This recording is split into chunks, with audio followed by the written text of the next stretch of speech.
أعوذ بالله من الشيطان الرجيم. بسم الله الرحمن الرحيم. السلام عليكم ورحمة الله وبركاته. Waalaikumsalam warahmatullahi wabarakatuh. الفاتحة على نية الفتوح والمروح والرسوم وطلبة النصر وصلاح الجسد والروح وإلى حضرة النبي المصطفى محمد بن عبد الله صلى الله عليه وسلم وإلى مصنف هذا الكتاب الإمام أبو عيسى الترمذي وإلى البيجوري وإلى الشحنان البنداني وإلى أحمد مرزوقي وإلى جميع مشايخنا ومعلمينا آبائنا وأمهاتنا أجدادنا وجداتنا شيخ لهم الفاتحة. أعوذ بالله من الشيطان الرجيم. بسم الله الرحمن الرحيم. الحمد لله رب العالمين الرحمن الرحيم مالك يوم الدين إياك نعبد وإياك نستعين اهدنا الصراط المستقيم صراط الذين أنعمت عليهم غير المغضوب عليهم ولا الضالين آمين. الحمد لله وكفى والصلاة والسلام على نبي المصطفى وعلى آله وصحبه أهل الصدق والوفاء. أشهد أن لا إله إلا الله وحده لا شريك له وأشهد أن محمدا عبده ورسوله وصفيه من خلقه وحبيبه. اللهم صل وسلم وكرم وعزم وبارك على هذا النبي الكريم نبينا وحبيبنا وشفيعنا وقرة أعيننا سيدنا ومولانا محمد صلى الله عليه وسلم. الفاتح لما أغلق الخاتم لما سبق ناصر الحق بالحق الداعي إلى دين القيم والهادي إلى صراط مستقيم وعلى آله وصحبه حق قدره ومقداره العظيم. يا فتاح يا عليم لا حول ولا قوة إلا بالله العلي العظيم. وقال عز من قائل في محكم التنزيل وهو أصدق القائلين يرفع الله الذين آمنوا منكم والذين أوتوا العلم درجات. وقال الحبيب المصطفى صلى الله عليه وسلم من سلك طريقا يلتمس في علما سهل الله له به طريقا إلى الجنة. صدق الله وبلغ رسول الله صلى الله عليه وسلم. اللهم انفعنا بما علمتنا وعلمنا ما ينفعنا وارزقنا علوما تنفعنا في الدنيا والآخرة. اللهم فقهنا في الدين والتأويل. اللهم ارزقنا فهم النبيين وحفظ المرسلين وإلهام الملائكة المقربين برحمتك يا أرحم الراحمين. اللهم أخرجنا من ظلمات الوهم وأكرمنا بنور الفهم وافتح علينا بمعرفة العلم وحسن أخلاقنا بالحلم وسهل لنا أبواب فضلك وانصر علينا من خزائن رحمتك يا أرحم الراحمين. اللهم إنا نسألك علما نافعا وعملا متقبلا ورزقا حلالا طيبا مباركا فيه يا ذا الجلال والإكرام. والحمد لله رب العالمين. نوينا التعلم والتعليم والإقامة والاستقامة والإفادة والاستفادة والتذكر والتذكير الحث على التمسك بكتاب الله وسنة رسول الله لابتغاء مرضات الله لا حول ولا قوة إلا بالله العلي العظيم. Alhamdulillah summa alhamdulillah haudhal muqarrabin wal muhbaramin, para asatidz dan para jamaah semua yang alhamdulillah telah hadir. Insyaallah mudah-mudahan senantiasa Allah berikan kita sehat walafiat, panjang umur dalam keberkahan dalam nama Allah Subhanahu wa taala. Tidakkah kita keluar dari majlis ini kecuali dosa-dosa kita diampuni oleh Allah Jalla wa ala. Segala hajat kita diijabah, dikabul oleh Allah Subhanahu wa taala. Segala permasalahan hidup kita, segala apapun yang sedang kita selesaikan, kita jalankan, mudah-mudahan senantiasa mendapatkan jalan keluar, mendapatkan hidayah, bimbingan dari Allah Subhanahu wa taala. Dan juga yang sedang sakit, mudah-mudahan senantiasa Allah berikan sehat walafiat, Allah berikan kesembuhan yang paripurna, yang sempurna. Insyaallah mudah-mudahan senantiasa Allah jaga kita semua, Allah lindungi ya kita semua dari segala macam penyakit yang musibah ataupun sebagainya, yang kita berlindung kepada Allah Subhanahu wa taala. Amin ya rabbal alamin. Alhamdulillah, tentunya kita bersyukur kepada Allah dan juga bersolawat kepada Nabi Muhammad sallallahu alaihi wasallam. Mudah-mudahan ya terus amalan kita, perbuatan kita adalah menghidupkan, mencerminkan bagaimana keimanan, kecintaan kita kepada Allah dan Nabi Muhammad sallallahu alaihi wasallam. Ya, bil khusus di bulan Maulid ini lagi-lagi ya setiap malam Sabtu ataupun kapanpun yang kita senantiasa diingatkan atau kita senantiasa mengingat ya bagaimana mahabbah kecintaan kita kepada Habibullah Muhammad Rasulullah sallallahu alaihi wasallam. Ya, Rasulullah mengingatkan, man ahabba syai'an kathurazib zikruh. Orang kalau udah ingat sesuatu maka dia akan, kalau sudah cinta kepada sesuatu maka dia akan terus mengingatnya. Ya, dia akan terus terngiang. Maka mudah-mudahan ketika kita cinta kepada Habibullah Muhammad Rasulullah sallallahu alaihi wasallam, maka beliaulah yang senantiasa kita ingat ya, sehingga di yaumil akhir nanti kita semua sebagaimana Rasulullah katakan, wa yuhsyarul mar'u ma'a man ahab, bahwasanya manusia dibangkitkan bersama orang yang dia cintai. Maka mudah-mudahan kita semua dibangkitkan ya seperti ini dalam barisan Nabi tercinta, Nabi besar Muhammad sallallahu alaihi wasallam. Alhamdulillah, kita teruskan insyaallah atas izin Allah Jalla wa Ala, kita teruskan kajian kita dari kitab Syama'il Muhammadiyah dari Imam Abu Isa Tirmidzi rahimahullah ta'ala wa nafa'ana Allahu bi'ulumihi fid dharain amin. Dan terakhir ya, kita masih membahas ya cincin ya, bagaimana baginda Rasulullah sallallahu alaihi wasallam itu memakai cincin dari tangan beliau, yang diantara hadis ya dari Ibnu Umar dijelaskan ya bagaimana ya cincinnya baginda Rasulullah sallallahu alaihi wasallam yang bagian permatanya itu atau bagian atasnya itu diukir ya dengan tulisan Muhammadur Rasulullah sallallahu alaihi wasallam. Nah, kemudian juga bagaimana Rasulullah sallallahu alaihi wasallam menghadapkan ukiran tersebut ya, atau batu permata yang ada di cincinnya baginda Rasulullah sallallahu alaihi wasallam itu menghadap telapak tangan ya, telapak tangan baginda Rasulullah sallallahu alaihi wasallam.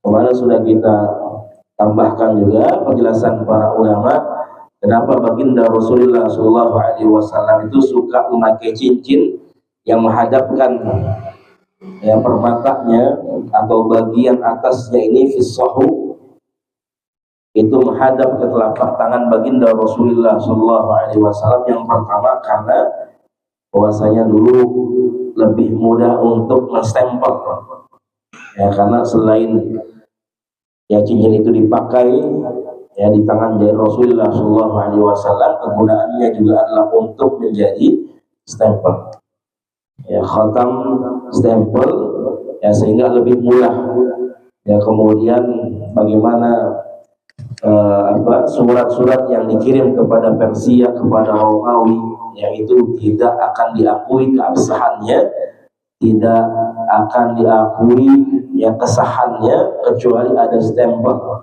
ya, ada khatamnya, yang memang itu adalah langsung dari stempelnya cincinnya baginda Rasulullah sallallahu alaihi wasallam.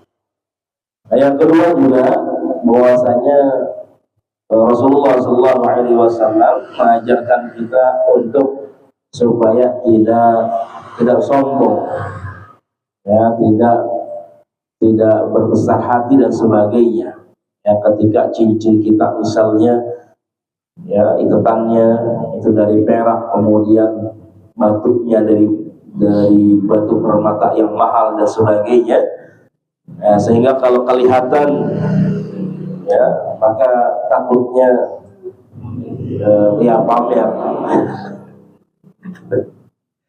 ya pamer dan sebagainya. Maka ini yang diajarkan oleh baginda Rasulullah Sallallahu Alaihi Wasallam, ya, supaya hati kita ya tidak sombong ya dan sebagainya dengan keindahan batu, cincin ataupun bentuk cincin yang kita miliki. Maka senantiasa Rasulullah Sallallahu Alaihi Wasallam menghadapkan batunya ya ke telapak tangannya. Kalau model batunya kayak Bang Hasan ya, jangan susah ya, gede-gede semua, pandan semua, ya, getok, ya ribet urusannya ya. Ya subhanallah. Kemudian kita lanjutkan yang masih tentang cincin ya baginda Rasulullah Sallallahu Alaihi Wasallam. Ya, kemudian tadi bagaimana dijelaskan cara Rasulullah Sallallahu Alaihi Wasallam memakai cincin. Hadis selanjutnya hadis 103. Ya qala al-musannifu wa ta'ala wa nafa'ana Allahu bi'ulumi fid dharain amin. Haddatsana Qutaibah bin Sa'id, haddatsana Hatim ibnu Ismail an Ja'far ibnu Muhammad an abihi qala kana al-Hasan wal Husain radhiyallahu anhuma yatakhattamani fi yasarihima. Dari Qutaibah bin Sa'id ya, dari Hatim bin Ismail, dari Ja'far bin Muhammad sampai kepada ayahnya an abihi. Ayahnya mengatakan qala kana al-Hasan wal Husain ya radhiyallahu anhuma yatakhattamani fi yasarihima. Ya, bahwasanya dikatakan bahwasanya Sayyidina Hasan wal Husain ya radhiyallahu taala anhuma yatakhattamani fi yasarihima. Ya, bahwasanya kedua ya cucu baginda Rasulullah sallallahu alaihi wasallam Sayyidina Hasan wal Husain itu memakai cincin ya di sebelah tangan kiri ya beliau berdua.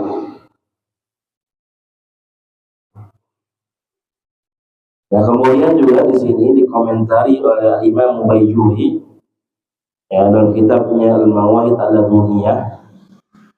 Ya qawlu qala kan Hasan wal Husain qala Zain al-Iraqi lam yudhkar al-muallif fi takhattum fil yasar illa hadzal athar min ghairi ziyadah. Jadi memang enggak ada hadis yang menjelaskan hadis-hadis yang lain ya bahwasanya memang kedua cucu baginda Rasulullah SAW ini memakai cincinnya di sebelah kiri. Jadi hampir semuanya sebelah kanan kecuali hadzal hadis. Ya, kecuali hadis ini. وقد جاء في بعض طرقه رفع ذلك إليه صلاة والسلام مع زيادة أبي بكر وعمر وعلى رواه أبو الشيخ في الأخلاق والبيهقي في الآداب ولفظ كان رسول الله صلى الله عليه وسلم وأبو بكر وعمر وعلي والحسن والحسين يتختمون في اليسار. Kemudian juga ada juga beberapa jalur dari periwayatan yang memang yaitu yang bersandar kepada Nabi Muhammad Sallallahu Alaihi Wasallam, akan tetapi ada tambahannya. Ya, tambahannya adalah dijelaskan di situ ma'aziyadati Abi Bakar. Ada tambahan, bukan hanya saja cucunya baginda Rasulullah Sallallahu Alaihi Wasallam, tapi Sayyidina Abu Bakar, kemudian Sayyidina Utsman, Sayyidina Umar, kemudian Sayyidina Ali itu yatakhattamuna fil yasar, yaitu memang memakai cincinnya itu di tangan sebelah kiri, di jari sebelah kiri.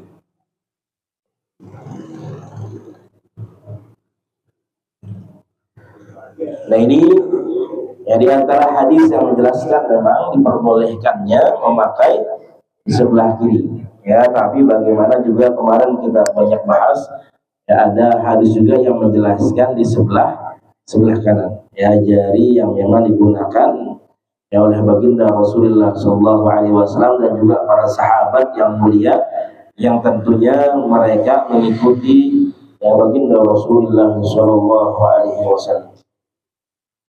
Kemudian hadatsana Abdullah bin Abdurrahman hadatsana Muhammad bin Isa wa huwa ibnu Battar wa huwa ibnu Tabbah hadatsana hadatsana Abbad ibnu Awam an Sa'id ibn Abi Urwah an Qatadah an Anas bin Malik anna an-nabiyya sallallahu alaihi wasallam kana yatakhattamu fi yaminih.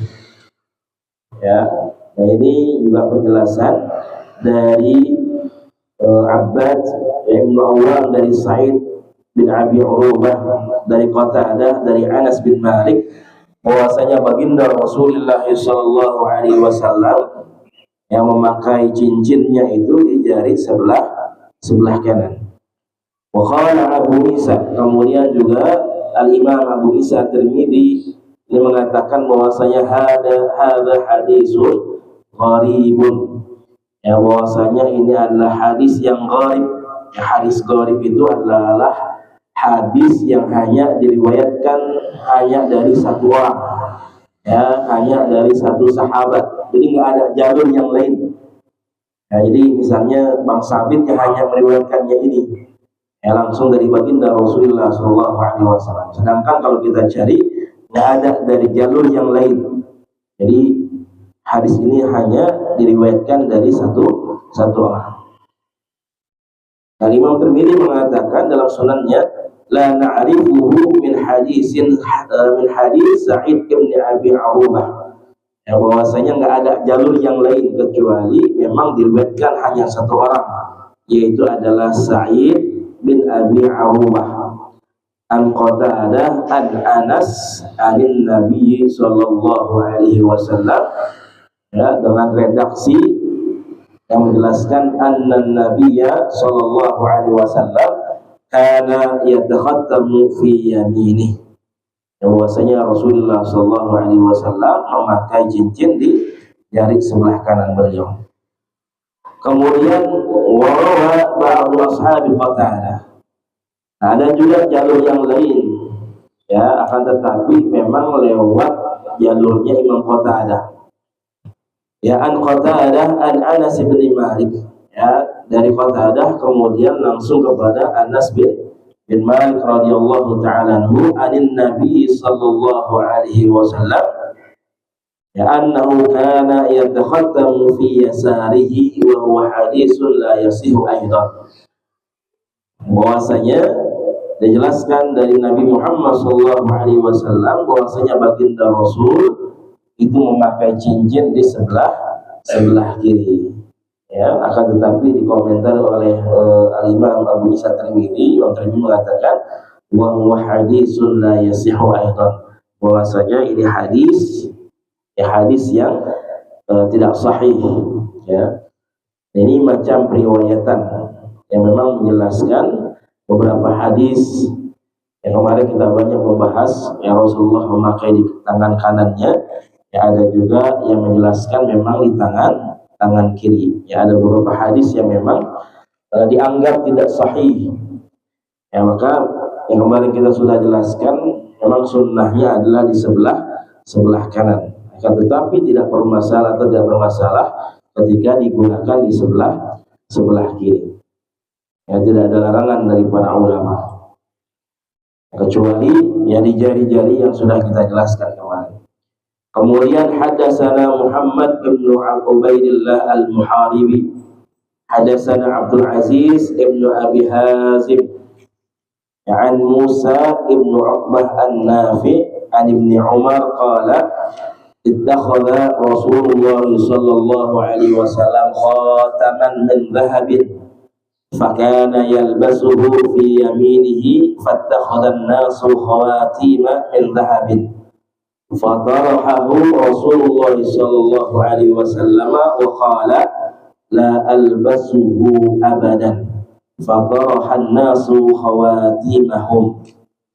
Ini hadis yang terakhir dari bagaimana yang menjelaskan cara memakai cincinnya baginda Rasulullah sallallahu alaihi wasallam dari Muhammad bin Ubaidillah Al-Muharibi dari Abdul Aziz bin Abi Hazim, dari Musa bin Uqbah, dari Nafi', dari Ibnu Umar.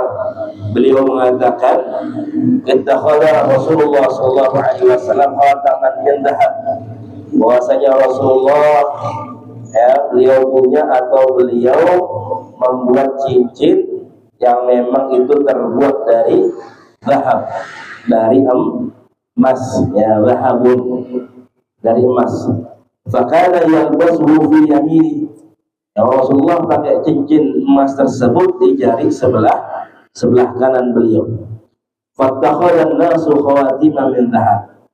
Sehingga sahabat-sahabat yang lain ketika melihat baginda Rasul yang punya cincin dari emas atau bikin cincin dari emas, pada ngikutin tuh sahabat. Pada ngikuti bikin cincin juga dari emas. Fatarahu Rasulullah sallallahu alaihi wasallam. Maka setelah beberapa waktu berjalan, Rasulullah sallallahu alaihi wasallam itu melemparkan cincin yang terbuat dari emas. Ada yang mengatakan bahwasanya ketika Rasulullah ingin berkhutbah, ketika menaiki mimbarnya, setelah naik mimbar Rasulullah membuang cincin emas tersebut, kemudian mengatakan la albasuhu abadan. Bahwasanya Rasul mengatakan, aku tidak akan pernah makainya selamanya lagi. Tidak akan pernah pakai cincin yang terbuat dari emas. Fatarahan nasu khawatimahum. Maka ketika itu para sahabat yang lain ikut. Kalau tadi pertama ikut bikin, ikut pakai. Yang kedua, setelah Rasulullah membuang cincin dari emas tersebut, maka para sahabat ikut yang melempar, membuang cincinnya yang terbuat dari emas. Ini menjelaskan bahwasanya kemarin kita sudah bahas bagaimana bahan yang membuat cincinnya baginda Rasulullah SAW itu kebanyakan adalah perak, fiddah. Ini menegaskan bahwasanya cincin dari emas untuk laki-laki maka diharamkan. Dan kita lihat juga di sini adalah bagaimana kecintaan para sahabat baginda Rasulullah SAW. Jadi apapun yang dilakukan oleh Rasulullah diikutin. Rasulullah itu bagaimana benar-benar sebagai qudwah. Maka bukan hanya saja sunnah yang memang dilakukan oleh Rasul, akan tetapi keseharian ataupun bagaimana dulu kita bahas sandalnya Rasulullah diikutin bagaimana bentuknya, dan ini adalah bagaimana cincinnya baginda Rasulullah diikutin oleh para sahabat baginda Rasulullah SAW. Atau bahkan para sahabat ngikutin makanan apa yang paling didemenin sama baginda Rasulullah SAW. Ketika Rasulullah demen yang namanya labu itu, ketika sayur yang dicari sama Rasul adalah labu. Ada sahabat yang tadinya nggak pernah makan labu atau nggak doyan sama labu, melihat baginda Rasul makan labu, akhirnya demen, karena memang melihat Rasulullah SAW makan labu tersebut. Artinya bukan hanya amalan, tapi keseharian apapun yang dilakukan oleh baginda Rasulullah SAW, yaitu menjadi sesuatu yang wajib untuk diikuti oleh para sahabat baginda Rasulullah SAW.